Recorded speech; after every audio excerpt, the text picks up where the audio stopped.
शांति। ओम शांति। एक बार फिर से शक्तिशाली आवाज में बोलेंगे ओम शांति।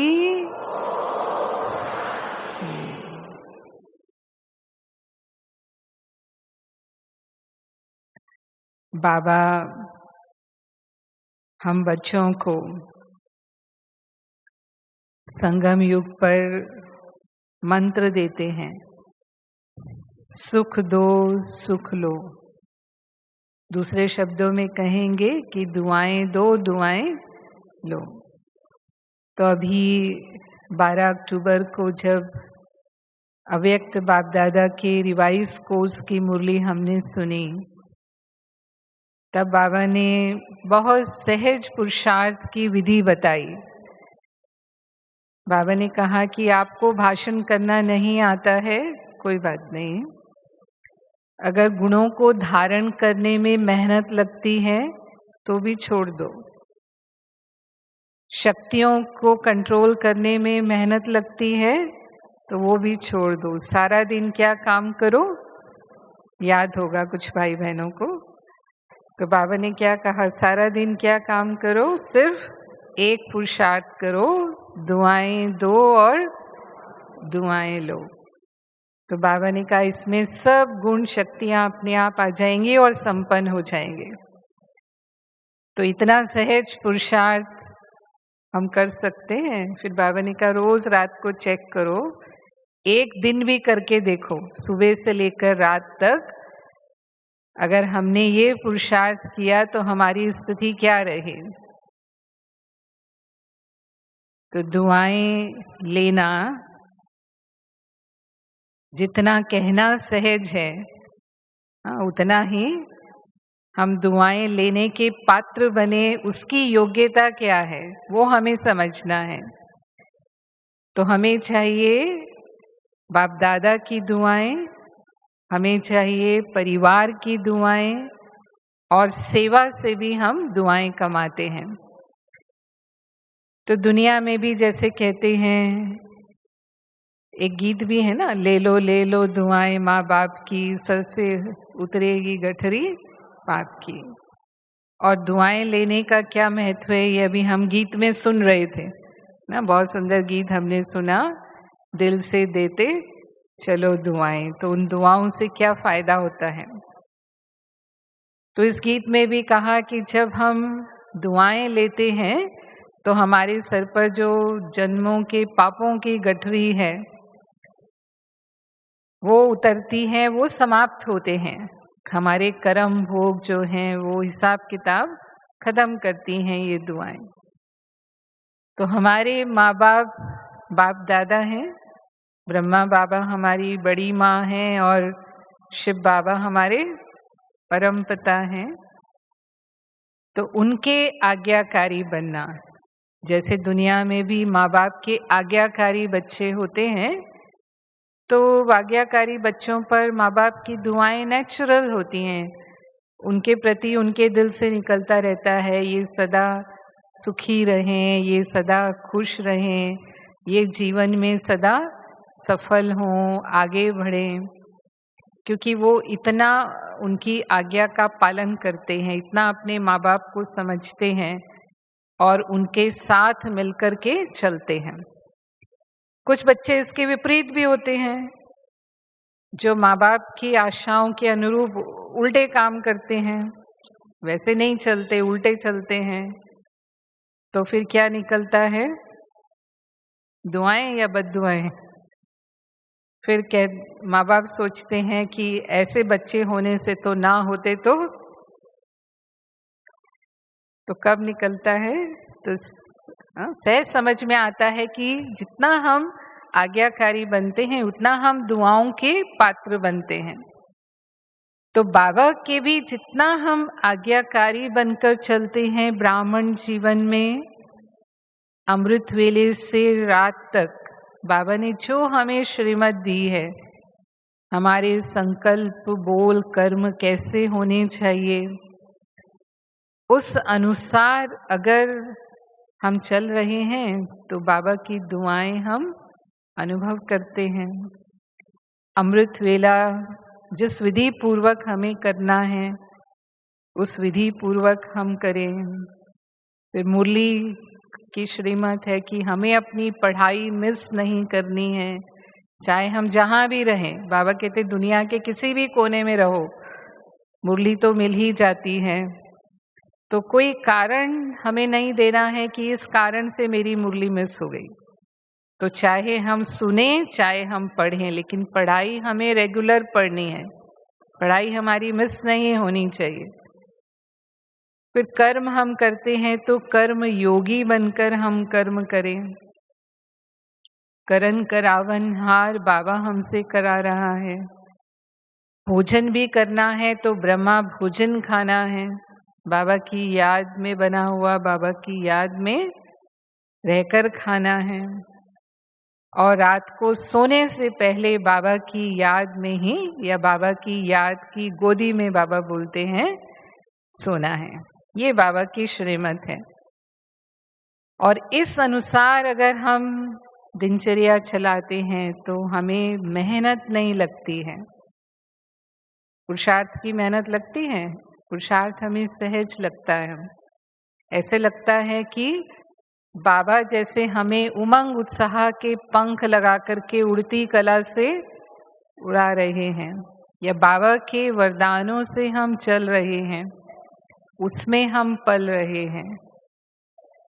बाबा की याद की छत्र छाया हमारे ऊपर है, ये हम अनुभव करते हैं। और कोई भी विघ्न आए, ऐसे नहीं कि विघ्न नहीं आते हैं, विघ्न तो आते हैं, लेकिन वो विघ्न आते हुए भी वो विघ्न हमें छू नहीं पाते, यानी हम विघ्न प्रूफ बन जाते हैं। दुआओं में इतनी शक्ति है कि वो हमें विघ्न अनुभव होने नहीं देती है। तो बाबा की आज्ञा प्रमाण चल रहे हैं तो हम ब्राह्मण जीवन को ऐसा अनुभव करेंगे। और हमने देखा जैसे ममा थी बाबा की नंबर 1 आज्ञाकारी, महान आज्ञाकारी जिसे हम कहेंगे, जिन्हें बाबा की आज्ञा में कभी भी कोई प्रश्न उठा ही नहीं। बाबा ने कहा और मम्मा को करना ही है, चाहे कितना भी कठिन काम हो, आता भी नहीं हो। हम सभी तो सब कुछ सीखे हुए नहीं होते हैं। बहुत से काम है कि हम पहली बार करते हैं और हमें लगता है कि हमें ये आता नहीं है, और किसी ने हमें कहा तो हम क्या कहेंगे, मुझे ये नहीं आता है। पर मम्मा ने अपने मुंह से कभी बाबा को नहीं कहा कि बाबा मुझे ये नहीं आता है। बाबा ने कहा माना होना ही है। उनका समझना था कि बाबा ने कहा माना भगवान ने कहा, और मैं भगवान को कैसे मना कर सकती हूँ। तो ऐसे हम दादियों के समीप रहे, दीदियों के समीप रहे तो कई बार सुनते थे उनके बारे में। तो मोहिनी दीदी सुनाते थे उनके बारे में कि वो छोटी आयु में ही मम्मा बाबा की पालना में पली। तो मधुबन में थे वो, और उस समय एक पार्टी जा रही थी। तो पार्टी के जाने के समय ही बाबा को लगा कि बच्चों को साबूदाने का हलवा खिलाना है बाबा को। तो बाबा ने मम्मा को बोला कि मम्मा साबूदाने का हलवा बनाना है बच्चों के लिए। तो मम्मा ने कुछ भी सवाल किए बिना तुरंत गई रसोई में और हलवा बनाने की तैयारी शुरू कर दी। अब मोहिनी दीदी भी थी वहाँ, और उनको पता था कि ये पार्टी तो अभी निकल रही है, इनकी बस है, और साबूदाने का हलवा बनने में तो बहुत टाइम लगता है। तो मम्मा कैसे बना पाएगी हलवा। और ऐसे ही हुआ कि बस पार्टी तो बाबा से छुट्टी ही ले रही थी और पार्टी का टाइम हो गया तो वो निकल गए। तो मोहिनी दीदी जो है वो तुरंत भागी भागी गई रसोई में और मम्मा को जाकर कहा, मम्मा आप जिनके लिए हलवा बना रही हो वो तो चले गए, अभी क्यों हलवा बना रही हो। तो मम्मा ने कहा ठीक है ना, बाबा ने मुझे कहा है तो मम्मा हलवा बनाएगी, फिर बाबा को जो करना है जैसे यूज करना है। और मम्मा वो हलवा बनाती रही। वो पार्टी तो बस स्टैंड तक पहुंच गई, तभी भी हलवा नहीं बना।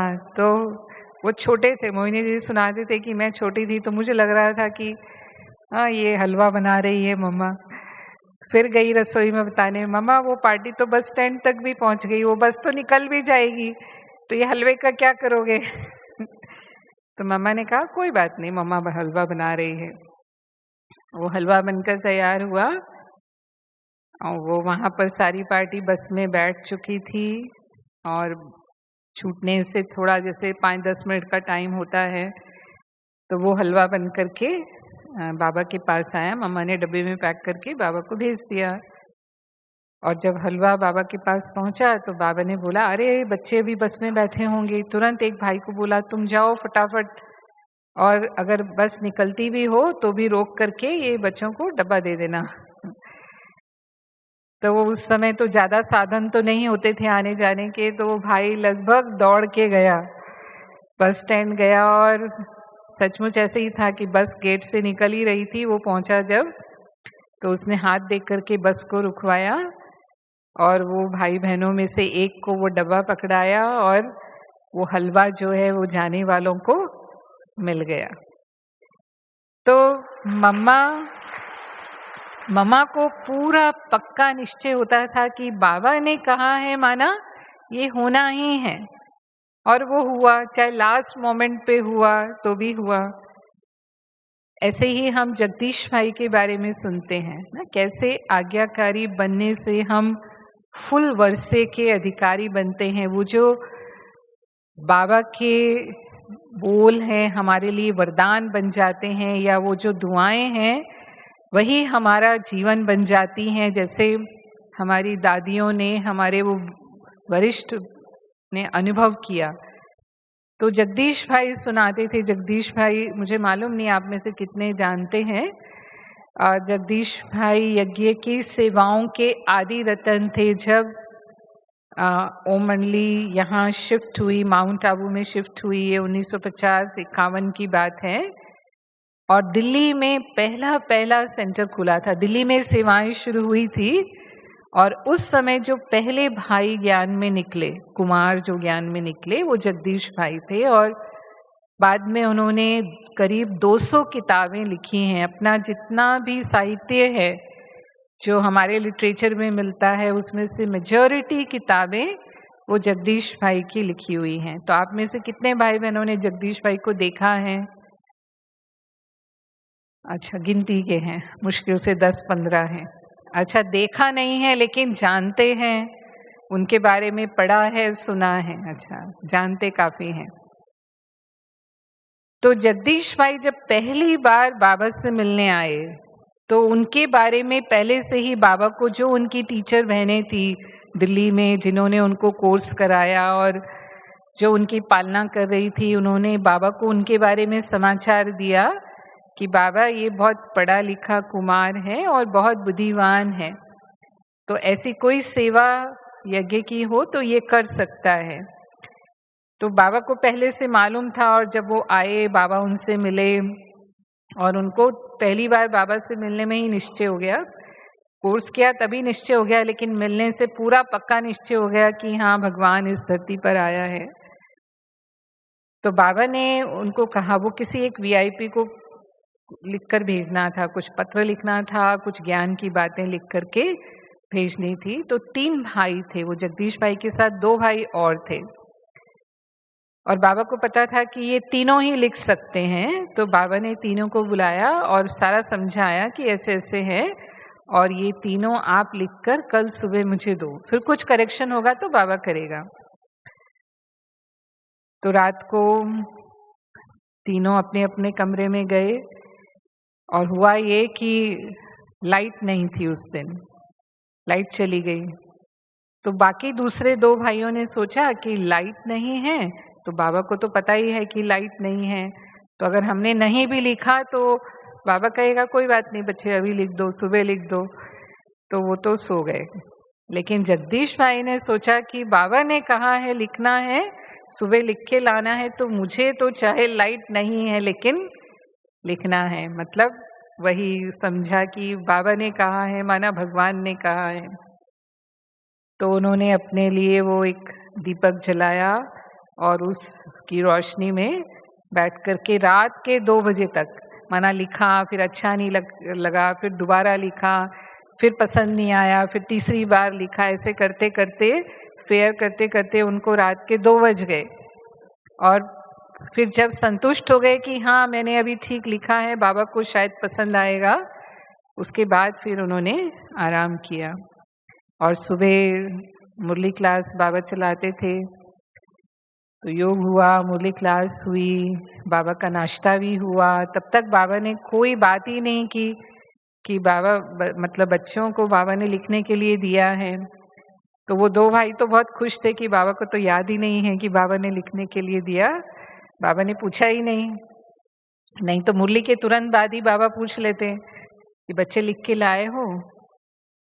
और जगदीश भाई जी भी चुप थे, मतलब बाबा जब पूछेंगे तभी बताएंगे।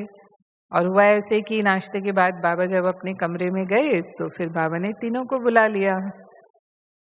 अब तीनों को बुलाया तो उन दोनों ने तो लिखा ही नहीं था, जगदीश भाई ने ही लिखा था और उन्होंने बाबा के सामने वो दे दिया।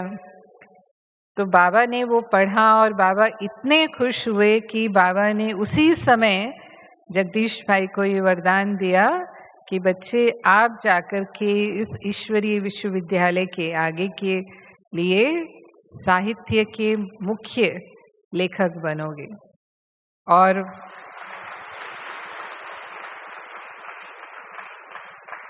और वो उनका पहला अनुभव था जो उन्होंने बाबा के लिए लिखा। और उसके बाद जगदीश भाई कहते हैं कि जैसे बाबा की वो बोल मेरे लिए वरदान हो गए और अपने आप जैसे लिखने के लिए पहले छोटी छोटी जैसे बुकलेट्स वगैरह लिखते हैं, इस तरह से ज्ञान लिखना शुरू किया।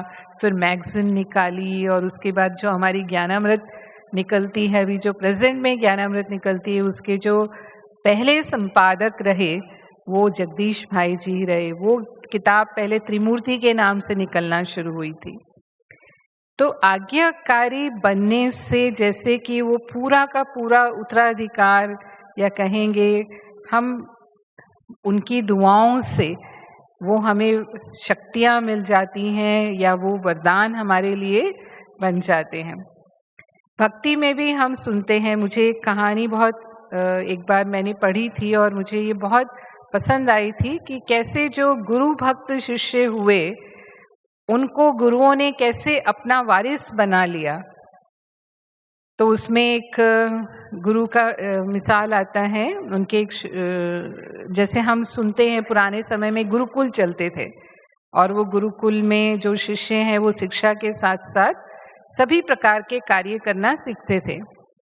तो गुरु धौम्य का ये मिसाल है कि उनके जो शिष्य थे उनमें एक आरुणि नाम का शिष्य भी था जो अपने गुरु के प्रति बहुत भक्ति भाव रखता था। यानी गुरु ने जो कहा, आधी रात को भी उसने कहा तो उसके लिए रात रात नहीं है, मतलब गुरु ने कहा है माना दिन को रात तो रात को दिन, ऐसा वो शिष्य था।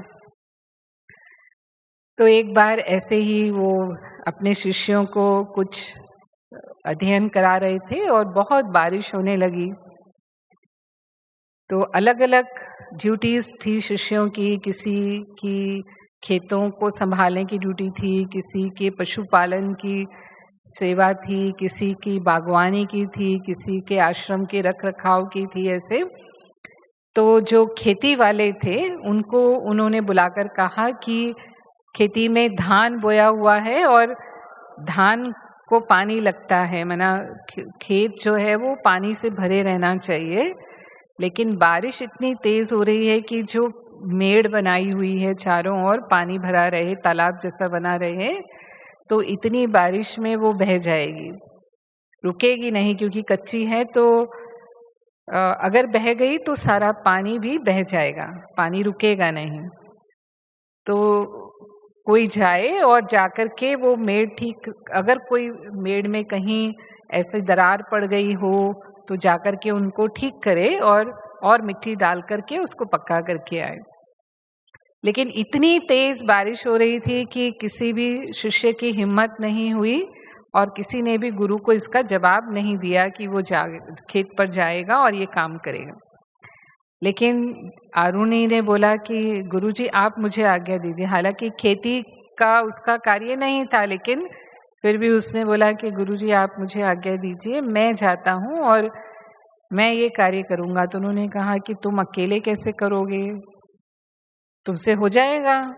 तो उसने कहा कि अवश्य, आपने कहा है तो मैं पूरा प्रयास करूँगा। और वो गया खेत पर गुरु ने उसको ये समझाया कि देखो रात होने वाली है, तो तुम ये काम जल्दी करके रात होने से पहले ही वापस आ जाओ, क्योंकि बारिश और बढ़ेगी ऐसा देखने में मौसम से लगता है। तो वो पहुंचा वहाँ खेत पे, तो देखा सचमुच गुरुजी ने जो अंदाज लगाया था वो गलत नहीं था। कई जगह से उसमें दरार पड़ चुकी थी मेड़ में और पानी बहुत तेजी से बहकर जा रहा था। तो उसने मिट्टी लाई अलग अलग जगहों से और उसे लगानी शुरू की। तो 3 तरफ तो उसने पूरा पक्का उसको बंद कर दिया, लेकिन एक तरफ ढलान थी, तो वो जितना मिट्टी लगाने की कोशिश करता था उतना ही वो तेजी से बारिश हो रही थी, तो वो मिट्टी बह जाती थी और नहीं रुक रही थी। बहुत कोशिश की उसने, लेकिन वो मिट्टी नहीं रुकी। अब उसको समझ में नहीं आया कि वो क्या करे, क्योंकि और तो कोई है ही नहीं।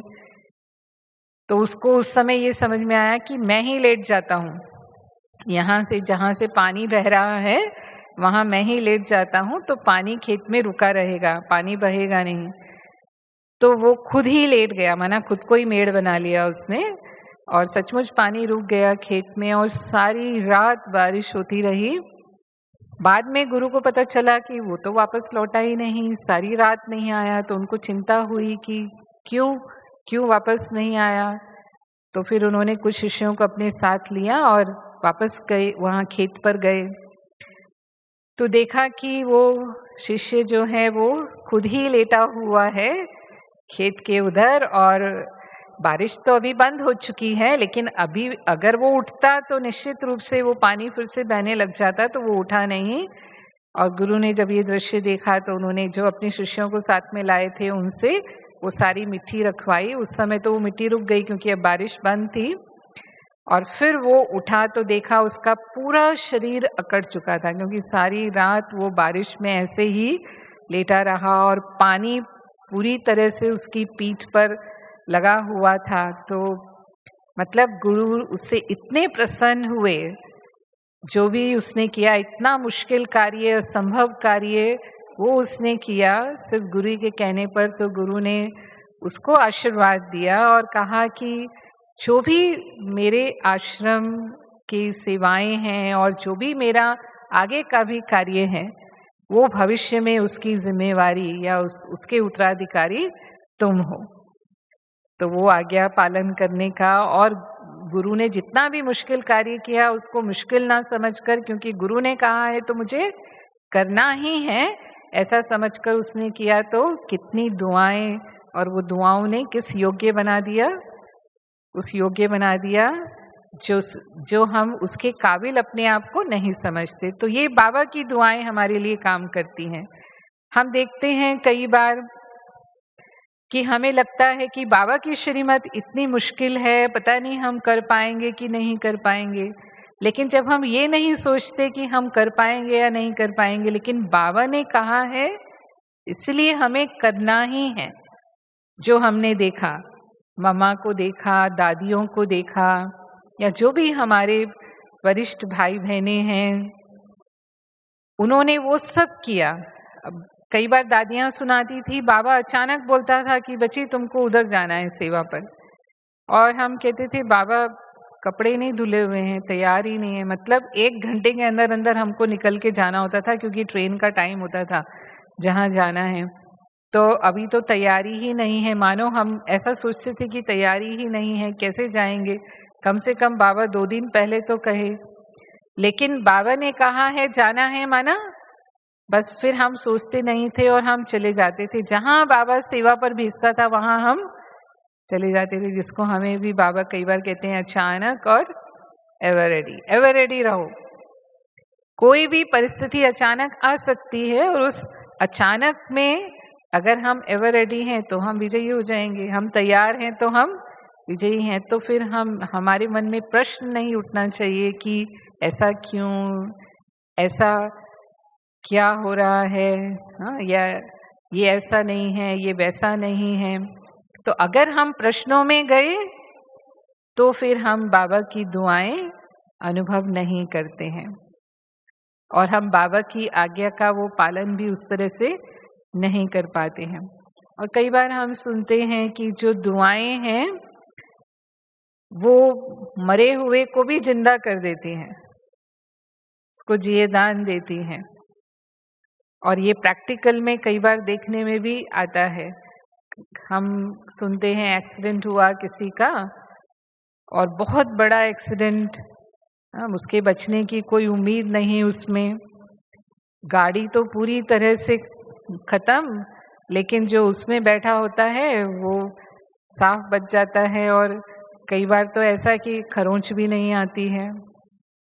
तो फिर क्या कहते हैं, कोई पुण्य किए हैं, पुण्य किए माना दुआएं कमाई हैं, तो वो दुआएं ऐसे समय पर लग जाती हैं जो उनके लिए वो जिए दान हो जाता है, जीवन बचाने वाला हो जाता है। कई बार हम सुनते थे बाबा दादियों को कहते थे, बाबा जब दादियों से मिलते थे, दादियों से मुलाकात जैसे हम कहते हैं ना, तो बाबा दादियों को कहते थे कि सभी परिवार की दुआएं, ब्राह्मण आत्माओं की दुआएं आपकी आयु को बढ़ा रही हैं। तो दादी जान की 104 साल तक थे हमारे बीच में, और हमने देखा कि लास्ट तक भी, माना 1 महीना पहले तक की, दादी लगभग 1-1.5 महीना ही हॉस्पिटल में रही, उसके पहले तक भी दादी ने सेवा की।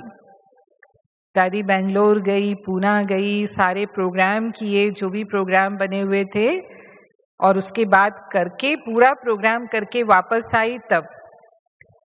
तो क्योंकि दादी हिम्मत रखती थी और बाबा की उतनी ही मदद दादी को अनुभव होती थी, और सबकी सेवा की जो दुआएं दादी के साथ थी, तो इतनी लंबी आयु तक भी दादी ने निर्विघ्न सेवा की।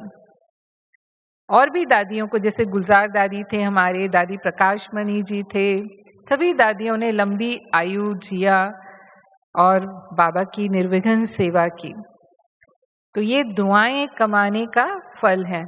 ऐसे हम लौकिक दुनिया में भी सुनते हैं, आपने सुना होगा अमिताभ बच्चन जो प्रसिद्ध एक्टर हैं बॉलीवुड के, हाँ, मैं नहीं समझती कि आप में से कोई नहीं जानता होगा उनको, लगभग सभी जानते हैं। तो जब वो अपने कैरियर के पीक पर थे तो वो बहुत पॉपुलर थे, बहुत लोकप्रिय थे भारत के अंदर। जो अभिनेता लोकप्रिय होते हैं उनमें से वो एक थे, और उसी समय एक फिल्म की शूटिंग करते करते उनको चोट लग गई। माना एक जैसे एक एक्सीडेंटल वो इंसिडेंस हो गया, उनके पेट में वो चोट लगी और पेट में शायद आंत फट गई, कुछ ऐसा हुआ। और जब उनको हॉस्पिटल में एडमिट किया तब तक उनका काफ़ी खून जा चुका था, ब्लीडिंग बहुत हो रही थी, तो काफ़ी बॉटल खून के चढ़ाए गए, उनको ऑपरेशन भी किया गया, लेकिन उनके बचने की उम्मीद बहुत कम थी। तो डॉक्टर यही कहते थे कि हम कोशिश कर रहे हैं। और जब पूरे देश को पता चला, क्योंकि ऐसे लोगों की खबरें तो तुरंत आग की तरह जिसे कहते हैं वो फैलती हैं, तो जब पूरे देश को पता चला तो सभी ने, वो किसी भी धर्म के थे, किसी भी राज्य के थे, खाली मुंबई के लोग नहीं, लेकिन पूरे भारत के या तो पूरे विश्व के लोग उनको जानते थे, सभी ने अपनी अपनी तरह से उनके लिए प्रेयर्स की, चाहे मंदिरों में, चाहे चर्च में, इवन मुस्लिम भी, क्योंकि वो तो एक अभिनेता थे और सभी के बीच में लोकप्रिय थे। और उसका परिणाम ये हुआ कि जो डॉक्टर समझ रहे थे कि हम नहीं बचा पाएंगे इनको, इतना ऐसा भयानक एक्सीडेंट है, लेकिन उनका जीवन बच गया। और न सिर्फ बचा, लेकिन आज तक भी वो सेवा दे रहे हैं। तो जो दुआएं जो हैं वो चमत्कार कर सकती हैं, जिसको कहा बाबा ने एक मुरली में कहा था कि रॉकेट को सबसे तेज माना जाता है गति में, लेकिन दुआओं की गति रॉकेट से भी तेज है। यानी इतनी तेजी से वो दुआएं लगती हैं। तो हम भी कई बार जब हमारे परिवार के कोई विशिष्ट ब्राह्मण बच्चे बीमार होते हैं तो क्या कहते हैं, हम उनके लिए योग लगाएं, है ना। तो योग लगाना माना क्या, उस आत्मा के लिए दुआएं करना। हम उसे मनसा सेवा कहते हैं, दुनिया वाले लोग उसे प्रेयर करना कहते हैं कि इनके लिए हम प्रेयर करें, है ना, इनको हम दुआएं दें। और बाबा हमें कहते हैं मनसा शुभ भावना देनी है उस आत्मा को, हमें उस समय वो सहयोग देना है। और जब हम उसे वो सहयोग देते हैं तो सचमुच उसे वो अनुभव होता है और वो कर्म भोग उसके लिए सूली से कांटा हो जाता है।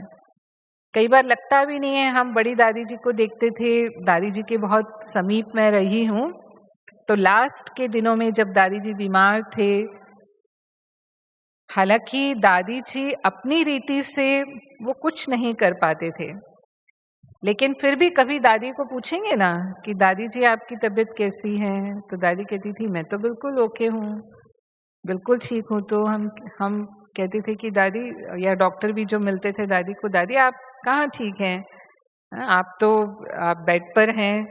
तो दादी कहती थी, मना दादी के कहने का मतलब था आत्मा, मैं आत्मा तो बिल्कुल ओके हूँ, ये जो हिसाब किताब है वो तो किसका है, शरीर का है। तो दादी तो इस भाव से कहती थी मैं तो बिल्कुल ओके हूँ। तो कभी नहीं दादी के मुंह से निकलता था कि मुझे कोई दर्द है या मुझे कोई कष्ट है, मुझे कोई तकलीफ है। और ना ही दादी के वो चेहरे पर होता था कि दादी कोई बहुत तकलीफ में है।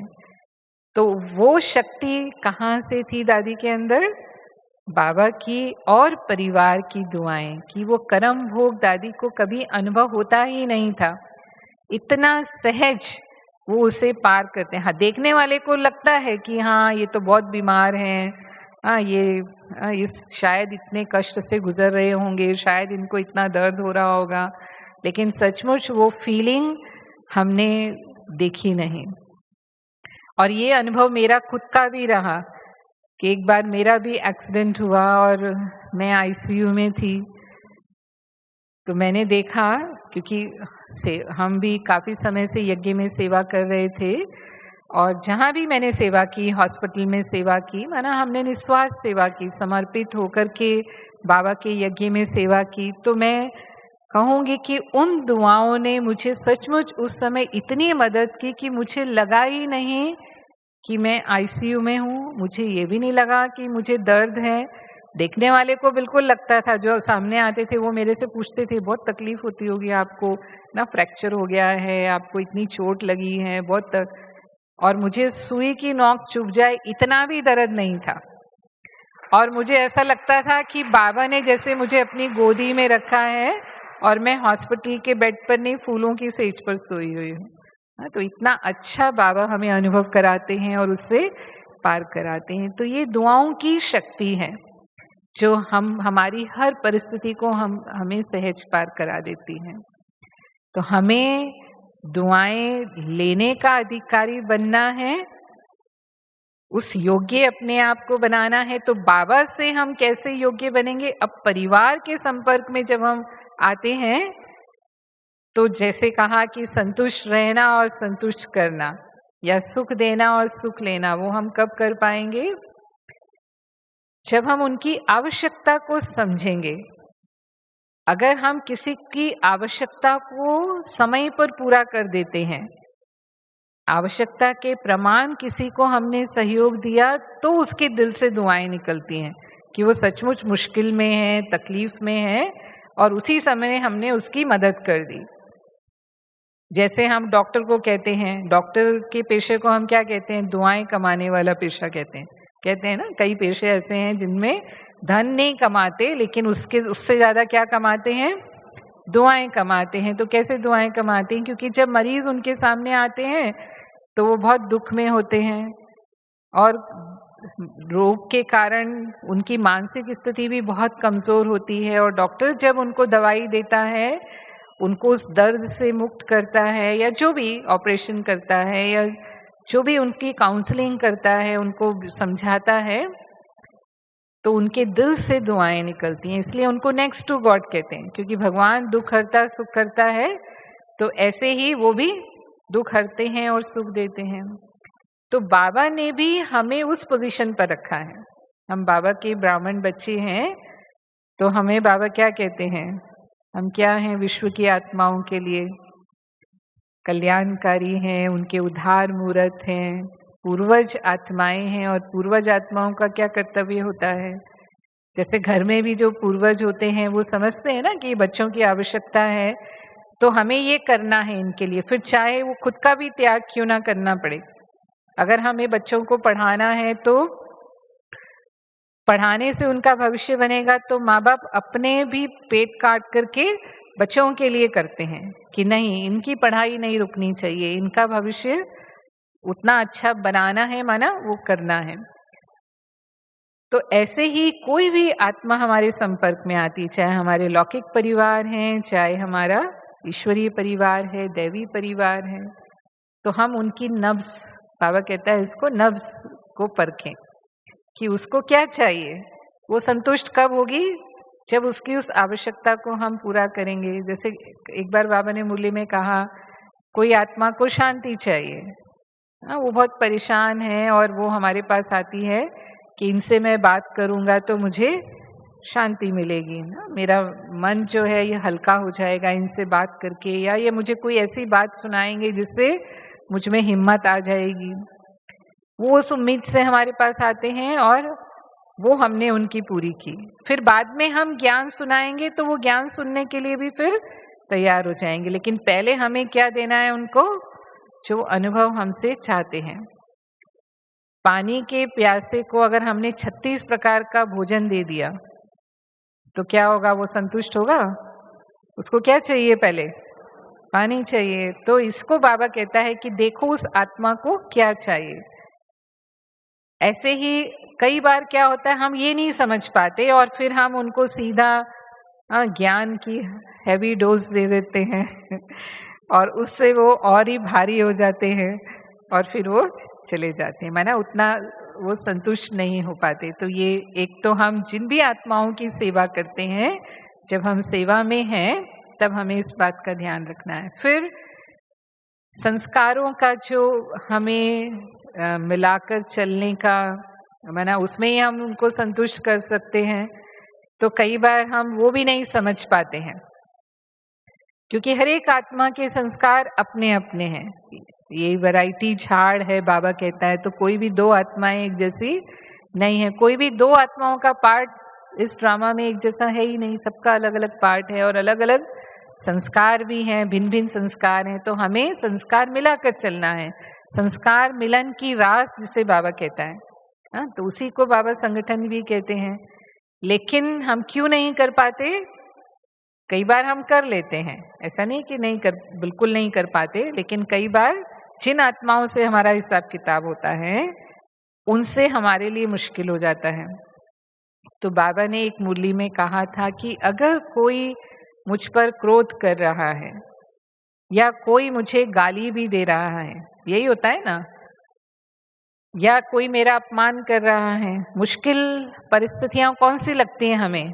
यही लगती हैं कि कोई हम पर गुस्सा करे किसी बात को लेकर के, या कोई हमारी गलती निकालता रहे, है ना, हमारी कमी दोष निकालता रहे और दूसरों के सामने सुनाता रहे, उसको हमें बदनाम करे। ऐसा होता है कई बार।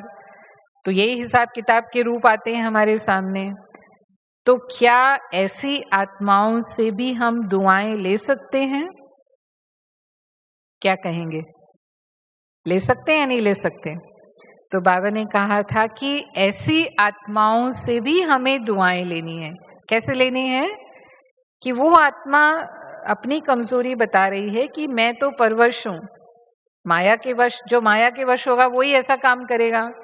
तो मैं तो माया के वश हूं, लेकिन आप तो मास्टर सर्वशक्तिवान हो, आप तो शांति देने वाले हो, आप तो शीतलता का गुण अनुभव कराने वाले हो। तो हमें उनके प्रति रहम दिल बनना है, सहयोगी बनना है। और वो कैसे बनेंगे? बाबा ने कहा उनको क्षमा करो।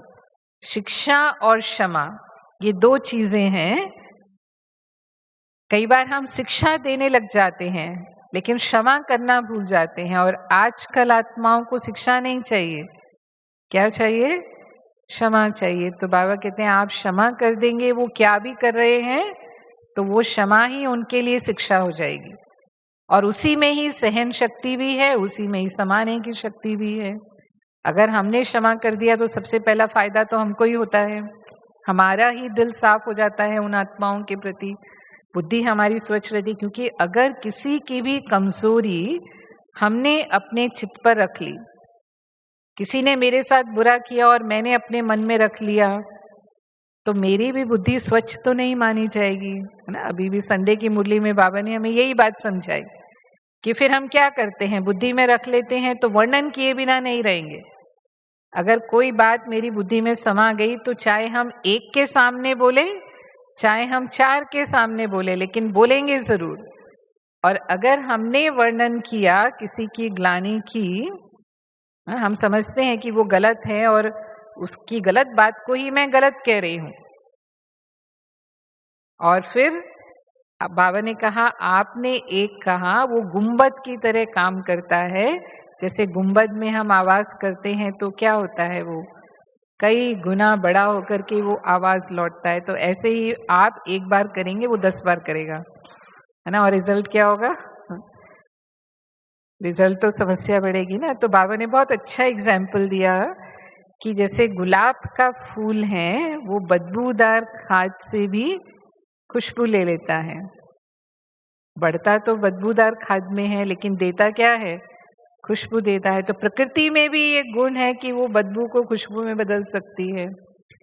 तो फिर वो परिवर्तन की शक्ति जब प्रकृति में है तो क्या हमारे में नहीं हो सकती कि हम किसी की भी अवगुण को, बुराई को परिवर्तन कर लें और उसमें से भी दुआएं ले लें। तो बाबा ने एक मुरली में कहा था कि अगर ऐसा है तो फिर विश्व महाराजन तो गुलाब के फूल को बनाना चाहिए आपकी बजाय कि कम से कम उसके अंदर तो अकल है, उस फूल के अंदर भी इतनी अकल है कि वो बदबू को खुशबू में बदल सकता है।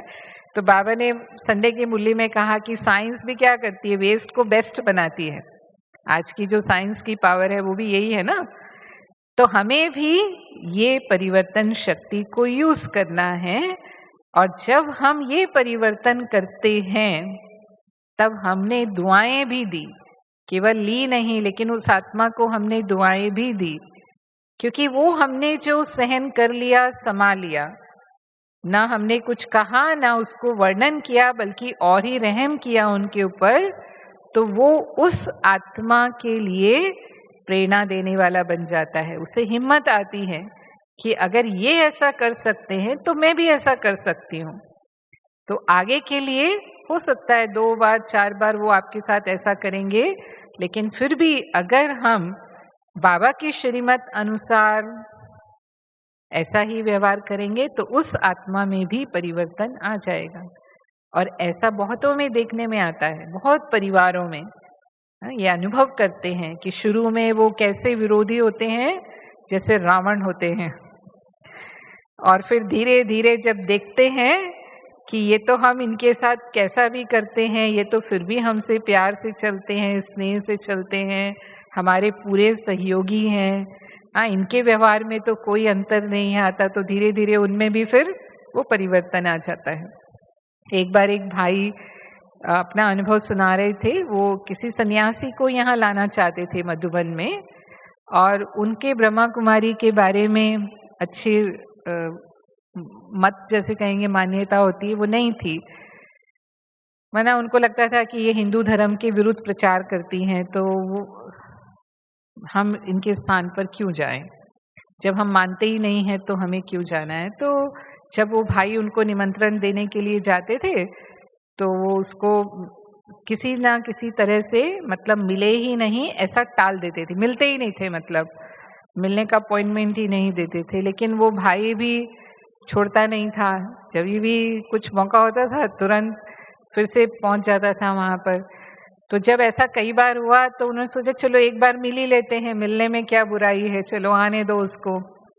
तो फिर वो भाई उनसे मिला, तो उस समय जब मिला तब उन्होंने कुछ अपनी बातें कह करके, जैसे थोड़ा अपमान करने वाली बातें, कुछ ऐसी बातें कह करके, और वो भाई को फिर भेज दिया कि तुम आगे से बिल्कुल मेरे को निमंत्रण देने मत आना, मुझे नहीं जाना है आबू, आप ये बात समझ जाओ। फिर भी उसने बहुत प्यार से जवाब दिया, नहीं आप वहाँ चलेंगे तो आपको बहुत अच्छा लगेगा, आपने कभी देखा नहीं है ना इसलिए आपको ऐसा लगता है। ऐसे उसने अपनी रीति से उनको समझाने की कोशिश की कि मेरी बहुत इच्छा है कि आप एक बार चलें, तो मैं फिर से आपको निमंत्रण दूंगा, आप ऐसे नहीं समझना, ठीक है ना। भेजा किसी तरह से उसको, लेकिन फिर वो कुछ समय के बाद जब यहाँ कोई कार्यक्रम था तो वो भाई फिर निमंत्रण देने पहुंच गया।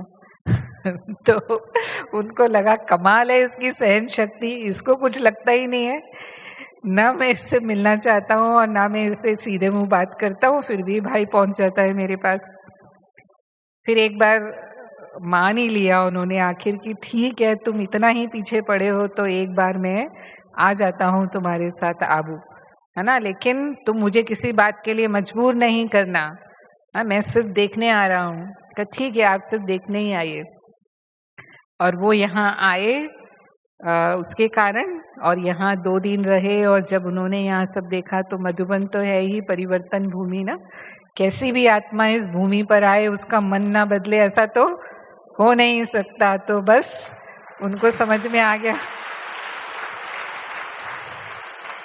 और इतना अच्छा अनुभव उन्होंने मधुबन की स्टेज पर सुनाया।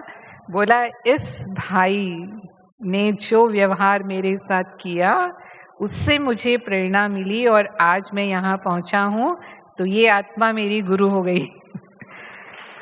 तो देखिए 10 बार उसने सहन किया लेकिन फल कितना अच्छा मिला।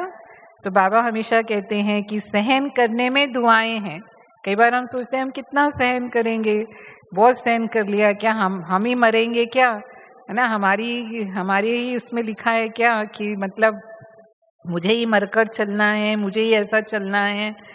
तो बाबा कहते हैं आप किसकी आज्ञा से सहन कर रहे हो, किसकी आज्ञा से ये सब कर रहे हो, किसने हमें ये श्रीमत दी है, किसने दी है, बाबा ने दी है ना। तो जो भी हमने किया ये बाबा की श्रीमत से किया, तो बाबा की शक्ति, इसीलिए सहन शक्ति कहते हैं कि वो बाबा की शक्ति हमें मिलती रहती है और वो सहन करना हमें सहन लगता ही नहीं, अगर सही अर्थों में हम सहन कर रहे हैं। और ऐसा बहुत बाबा के बच्चों का अनुभव है जो सही रीति से बाबा की आज्ञा प्रमाण चलते हैं। तो वो दुआएं हमें मिलती रहती हैं और हमें पुरुषार्थ में उड़ाती रहती हैं और हमें बिल्कुल ऐसा लगता है कि हम बाबा के वरदानों से चल रहे हैं, बाबा के वरदानों में पल रहे हैं, और वही हमें फिर बाप समान बनने की मंजिल तक भी पहुंचा देंगी।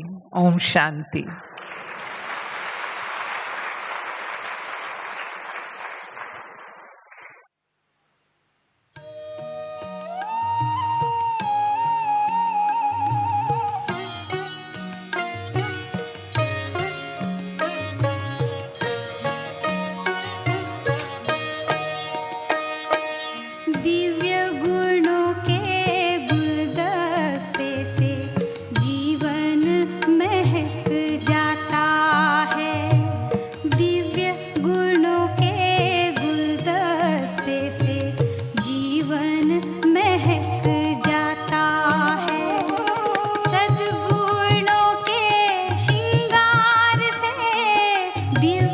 जीव